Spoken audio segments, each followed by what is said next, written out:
You shall make holy garments for your brother Aaron for honor and glory. In this week's Parsha, the Torah brings down the garments of the Kohanim. Rabbi Hirsch explains that the word glory expresses the spiritual and ethical virtue, while the word splendor adds to the element of beauty. In this way, the Torah makes it clear that the way a person looks outwardly also goes hand in hand with inner spirituality. Now, I gotta be honest, I am so glad that Shem has brought this down in the Torah, and I have to tell you why. For many years, I have heard from many women, whether they are Jewish or non-Jewish, and their ideas of what modesty is supposed to be. Oftentimes, we hear many shirim on the don'ts, that we often forget what are the do's, the do's, the do's. And many women have equated modesty with looking like a shlempadinka. Has v'shalom. Now I gotta tell you, oftentimes women are not pointing out my lack of modesty, but what they always seem to want to point out is, how much did that cost? As if somehow looking well equates to not being modest. But in the Eshes Chayil, Shlomo HaMelech highlights the importance of being well dressed.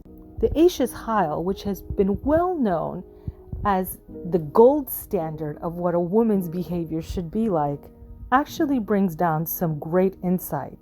And it states the luxurious bedspread she made for herself, fine linen and purple, and her clothing, and this is brought down in Mishlei 31:22. It is interesting to note that the fine linen and purple are the same materials used for the garments of the Kohanim. They shall take gold and purple and the red purple and the crimson and the fine linen. And this is brought down in Shemot 28:5. This is a comparison between the Eshes Chayil and the Kohen Gadol. Likewise, the comparison between the Eshes Chayil and the Kohen Gadol can be extended to not only mean her home and her work, but also to her clothing as well. And this is also alluded in the verse that reads, she seeks wool and linen, and this is brought down in Mishlei 31:13. And just as the Kohanim are commanded to dress for glory and splendor, likewise, it is not fitting for a woman to neglect herself and to appear as a shmata. The true Eshes Chayil understands the importance of dressing in a dignified manner. Now, Mishlei 31:30 also brings down a verse that oftentimes confuses women into thinking, yes, the shmata is the tzniut way to go. And it states, grace is false and beauty is vain. A woman who fears HaShem, she shall be praised. Now it seems as if beauty must be avoided since it's called false and vain. However, the Kohanim were commanded to wear the garments for glory and splendor, which likewise, fine linen and purple are also being dressed in majesty.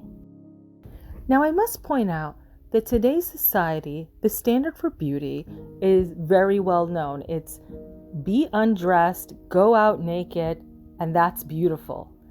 But the truth is that you can look very refined and dignified in a way that brings splendor and glory, and by default brings honor to HaShem, because you are an ambassador of HaShem. Now, as if being an ambassador for HaShem wasn't a big enough job, there's also something else that comes along with being that ambassador, and that is that you are being an example, not just to the women of Am Yisrael, but also to the women of the nations of the world. And a woman who can dress with splendor and glory, well, that, my friends, that is the true Eshes Chayil. I want to leave you with this beautiful rendition of Eshes Chayil that is played on the Spanish guitar.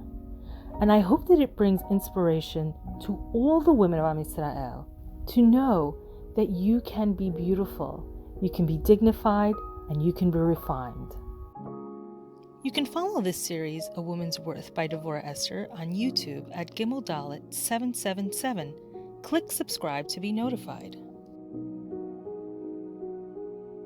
If you've enjoyed this video or know someone who would, please share it.